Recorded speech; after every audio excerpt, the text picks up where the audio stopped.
Hello guys, welcome back to another FIFA 22 video, the first ever FIFA 22 video on this channel. It's very exciting, the game is finally out now and I'm going to be making 2 videos every single day. Custom tactics, settings, squad builders, all that kind of stuff you need to know for FIFA 22. This is the first ever custom tactics video on the channel, and I think it's even the first tactics video on YouTube. I've been looking around and I can't find a single custom tactics video on YouTube at the moment. So I'm going to show you this one. This will be the 4-2-3-1 formation. And I will be doing a video tomorrow, or 2 videos tomorrow, on other custom tactics and stuff like that for a few more formations. This one's going to be the 4-2-3-1. The reason I'm doing the 4-2-3-1 for the first video is because it's such a balanced formation. It's actually the best formation in the game to start with.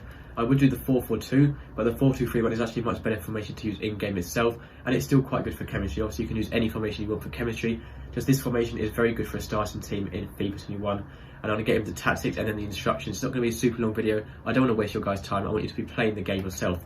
So the defensive style, I do recommend starting off with balance. You can use a press. I'm sort of going off things from last year, so you may think these tactics, how would I know these tactics already? The game's literally just come out a few hours ago. The reason is because I've actually tried this formation out already. Literally since the game came out, I've already been playing with this formation, just trying to find the best tactics. I've been messing around with it, and these actually do seem to work quite well. So defensive style, and also slightly based off how FIFA 21 was. Obviously I know it's slightly different now, but the defensive style is still going to be on balance. Using the press still drains a lot of players' energy, and it can still draw your players out of position quite easily, as I found out the hard way. So we are going to be using balance. Width, we're actually using 50 width, so it's obviously much better now the way the width and the depth works on defensive and offensive style. Instead of having a scale up to 10 like you do down here, it's now up to anything up to 100, so you can go anything more precise like 47 or 53 or anything like that. That's more precise. So we're going to keep it nice and balanced and use 50. I recommend using anywhere from 40 to 50. What's the width? Don't go too wide. 40 to 50 is perfect, maybe about 45 in the middle is the sweet spot. For the depth, I recommend using about 70 depth. 70 to 75 is actually the best what I found so far, just slightly adjusting it in the game. You don't notice a huge difference, but you do actually notice still enough of a difference to make a difference in the game itself. Anything above 75 is just too high, especially with the 4-2-3-1 formation, quite a deep or just balanced formation, it's not too attacking. But anything below 70 depth still doesn't get that automatic offside trap. So the same thing applies from last year. Anything from 7, so in this case 70 and above depth, gets an automatic offside trap. So I do recommend using 70 to 75 maximum for the automatic offside trap. If you don't feel comfortable using this, if you're a new player to the game, which I know there will be many of you this year, I recommend anywhere from about 40 to 60 is perfect for you. So 60 just for a slightly higher line, and then about 40 for a slightly deeper line, depending on how comfortable you feel defending at this point in the game. Especially again, used to the new game mechanics, it can be quite hard at first. For the build-up play, I do recommend you using fast build-up. The reason for this, I've been messing around with it. Slow build-up, I just don't recommend so far. I haven't really tried it out enough, but so far from the sounds of it and just trying it for a little bit, it doesn't seem too great from what I'm aware of. It may change soon as well. Long ball obviously is not the best for this formation, as we know from previous years, but fast build up does work very well, and that is because you can link it to the chance creation. Chance creation, a new feature for this year, is actually very good. So you've got possession, forward runs and direct passing. Now these forward runs and direct passing are 2 very major things, and they work really well alongside fast build up from what I'm aware of so far. Obviously all these tactics are quite sort of, they're not too official right now. They can be changed very quickly because obviously the game changes so quickly and the game's just come out.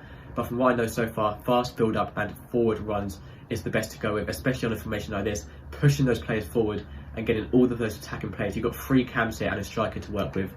So pushing those players forward, making them make forward runs and get into the opposition box quickly, it works really well. Direct passing is good, but I've tried out both, and forward runs actually seems even better to get those through balls so easily. It makes it so easy to make through balls through to your attackers, especially at the start of the game when you've got slightly slower attackers. It works really well, and also you're playing against slower defenders. For the width, I do recommend using about 50 to 60 width. I personally tried out 55 and I thought that was fine. Anywhere from 50 to 60 is okay, but you don't want to push it out too much because this formation isn't made to be too wide with the wingers. You want them to be in their perfect position really, and not right up against the touchline. You want them to be how they're meant to be. So about 50 to 60 it seems about right. I tried 55 and it worked fine, so that's what I'm going to stick with. Players in box, use 6 to once again help push players forward.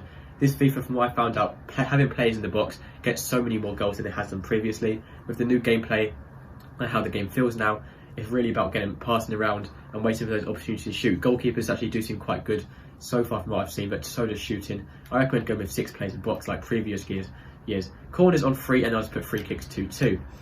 You can change this stuff as well if you feel like you're playing the game and you're noticing stuff which could be changed. You're completely fine to change that as well. Obviously the game's just come out, like I've mentioned. these aren't too perfect yet. Now for your strikers, I do recommend using a balanced width. I normally used to say that you use Stay Central on FIFA 21, but I do say use balanced width, so they sort of have more roaming around, especially when it's a single striker. If it's two strikers, Stay Central is good, but if it's one striker on his own, balanced width is really good, so they have more room to roam around in. For the attacking style, you want to be using getting behind. That works so well alongside the fast build up, and also alongside the direct runs thing we have on, forward runs we have. Getting behind works really well, and also stay forward, so your striker is always staying up in this striker position and not dropping back, same as always. Now for your free cams, your left cam and your right cam, for new players you may not know, but they do act pretty much like wingers, just slightly narrower, but they do have the same instructions as a cam. For centre cam, you want to be using it stay forward and get into the box across, to be overloading the box. Overloading the box is just so important. I can't stress enough how much you want to be overloading that box, and also stay forward to be helping out the strikers. That is the same on your left cam and your right cam as well. Stay central, stay forward and get into the box for cross works really well.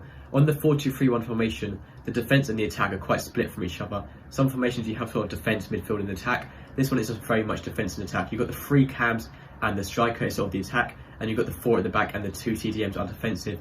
And you want them to be quite separate from each other and work in their own units in the game itself. So this is why I recommend so far. For the 2 CDMs, you want to be using cut, pass and lanes. This stops the opposition making through balls through and passes around their strikers, so it really helps that. Cover centre, so they're staying in the centre of their pitch and staying in their position as well. For the positioning freedom, leave that on stick to position. That is a new feature for CDMs as far as I'm aware. Just leave that on default. Attacking support, use stay back while attacking, so they're staying back in their CDM position as well and staying in the defence like I mentioned. Interceptions, leave on normal, and that is for both of your CDMs, cut, pass and lanes, cover centre and stay back while attacking. For your 2 centre backs, I recommend leaving all default. Defensive position is a new thing. You can see we've now got step up, so step up and mark opposing attackers tighter when they are free to receive a pass. I actually do recommend trying this out. I did give it a go just to see if it works, and it really helps to stop the opposition making passes to their strikers. Even if you use it on just one of them, so you can't sort of be run around too quickly, just have one of your centre backs on step up, or even both. It doesn't really matter too much, but it does actually seem to make quite a big difference, and it is quite useful as well. Interceptions, leave on normal. Conservative can be quite good, but for now I'm going to leave it on normal. Haven't messed around with that too much. And the attacking support, obviously you need to be using stay back while attacking. That is very, very important. For your fullbacks now, you want to be using stay back while attacking and then leave the rest default. We've now got defensive position once again with step up, the same on our fullbacks, and I don't recommend doing that with your fullbacks. You can try it as well. It's honestly just everything's sort of just temporary at the moment. You can try stuff out, see what works good for you because the game is so new. But I recommend stay back while attacking and also use overlap. You can use balanced attack if you want your fullbacks pushing up. Personally, I don't like it on 4-2-3-1 too much when my attackers are pushing up my fullbacks. So I personally then stay back while attacking. Up to you, depending on what you want to do. But I use stay back while attacking, step up and overlap on the fullback so far. And goalkeeper lastly comes crosses and sweeper keeper. So your keeper's coming out of his box more to challenge loose balls and through balls and reaching out for crosses. And that is literally it for this formation now. That is the 4-2-3-1 custom tactics and play instructions. You can see the tactics here, so if you want to go over them one more time. That is the full tactics, and that is it for today's video, guys. That's my first ever tactics video on FIFA 22. Hopefully you enjoyed these tactics. Let me know in the comments, please, if they work well for you, because they're very much sort of subject to change. Anything can change so quickly. So if they don't work well anymore, let me know and I'll update them as quickly as I can. Try and get new tactics out all the time, see how the game changes and see what we figure out about the new game. But that's it for today's video, guys. So thank you. If you watched this point, go and enjoy the game now. I'll leave you to it, and I'll see you next time, hopefully. Thank you and goodbye.